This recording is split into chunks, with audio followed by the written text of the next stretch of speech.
In today's video, I'm going to teach you how to create a group in Mailerlite.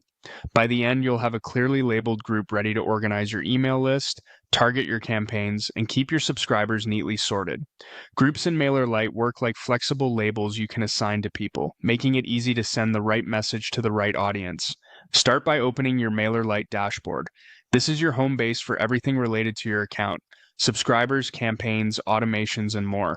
If you aren't already signed in, go ahead and do that so you can access your account settings and lists. From the dashboard, look toward the main navigation and select subscribers. This area is where you manage every contact on your list. Think of it as your control center for audience organization, cleanup, and targeting. Entering here ensures you're working directly with your contacts rather than campaign content. Inside subscribers, choose groups.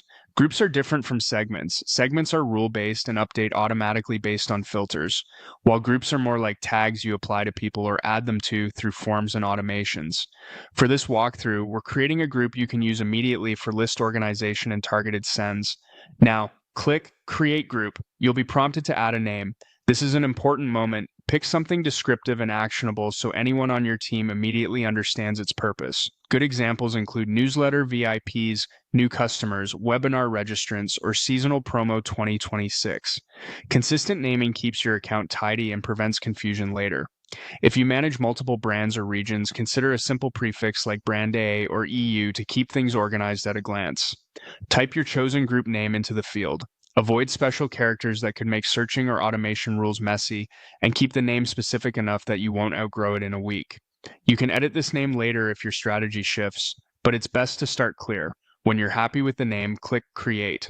Mailerlite will add the new group to your groups list immediately. You'll see it appear alongside any existing groups ready to use in forums, automations, and campaign targeting. From here, you can add subscribers to the group manually, connect the group to sign-up forms so new subscribers are added automatically, or reference it when building a campaign to send only to that audience. And that's it, you've created a group in Mailerlite. With this simple setup, your email strategy becomes more focused, your reporting gets clearer, and your campaigns reach exactly who they're meant for.